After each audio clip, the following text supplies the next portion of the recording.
Most professionals are sleepwalking through their impact.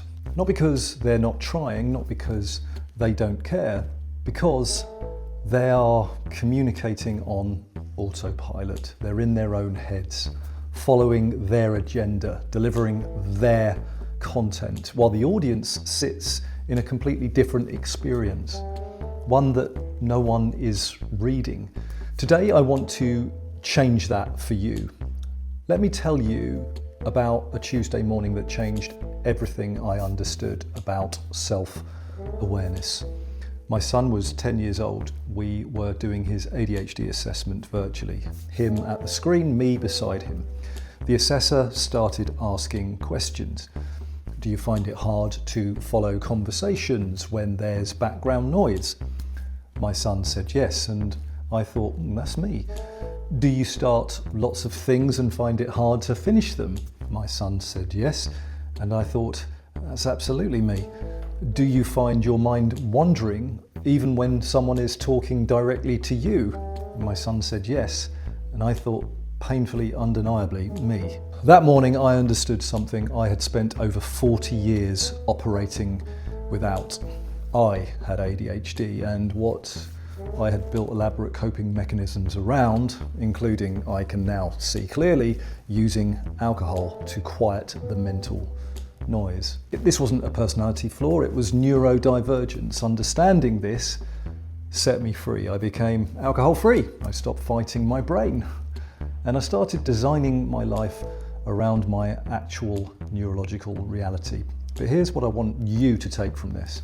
For 40 years, I was operating with an incomplete picture of myself, and that incomplete picture was limiting every communication, every relationship, every opportunity. Awareness isn't just about reading other people, it starts with reading yourself honestly.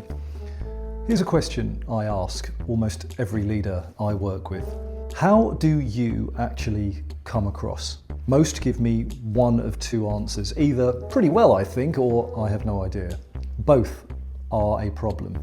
Pretty well I think is often a gap. The person who thinks they are connecting while the audience is quietly disengaged. I have no idea is the honest starting point, but it means that you're flying blind in every important conversation that you have.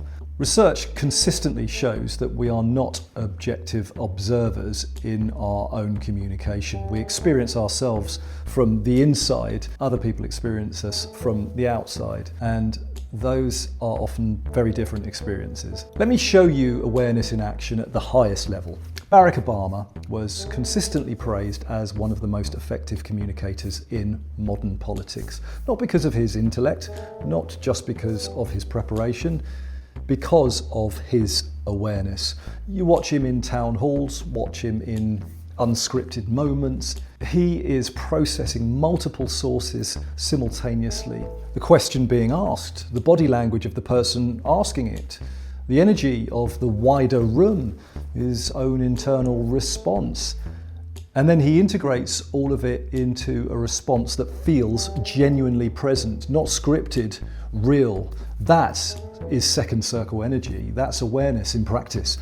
Sometimes the moment needed clear analytical thinking, breaking down a complex policy or argument. Sometimes it needed genuine warmth, speaking to someone's pain or loss. Sometimes it needed fire, rousing people to act. He didn't decide in advance which one. He read the room and responded to what was actually there. Let me give you 5 specific things to watch for in any important meeting. Signal 1, engagement energy. Are people leaning in or sitting back? Are they looking at you or looking away? Is the energy in the room rising or falling? Engagement energy tells you whether what you're doing is working. Signal 2, physical tension.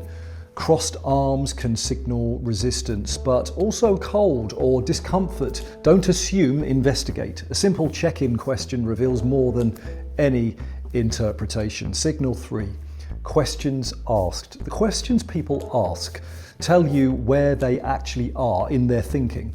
Not where you assumed they'd be, where they actually are. Signal 4, the unasked question. What isn't being said? the CFO who's gone quiet, the nod that doesn't quite reach the eyes. Sometimes the most important conversation is the one nobody has started yet. Signal 5, your own body.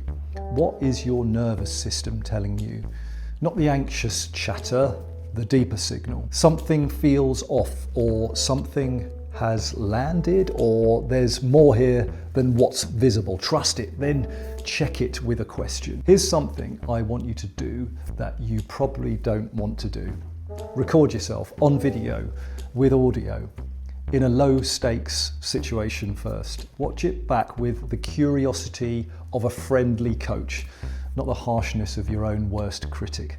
What's working that you didn't know was working? What's happening that you weren't aware of? Where do you come alive? Where do you retreat? The leaders who develop the fastest are the ones willing to see themselves honestly, because you can't adjust what you can't see. Awareness isn't an isolated skill, it's the thread that runs through every element of the Impact Powerhouse. It tells you whether your intention is landing. It allows your mindset work to be adaptive. It makes your preparation dynamic, not rigid, and it makes your content responsive rather than robotic. When you're aware, you know when to dive deeper into something that's clearly resonating, when to skip material they already know, when to address the thing nobody has said out loud yet. Self-awareness isn't a destination, it's a practice. The most effective leaders I work with never stop learning about themselves. They seek feedback, they watch themselves. They remain genuinely curious about how they're landing. Not to become perfect, to become increasingly honest. If closing this gap matters to you, the next step is a straightforward conversation. No pitch, no obligation, just an honest discussion about what you're trying to change. There is a link in the description. Next week, content, the story your audience needs and why you're probably leading with the wrong thing. See you then.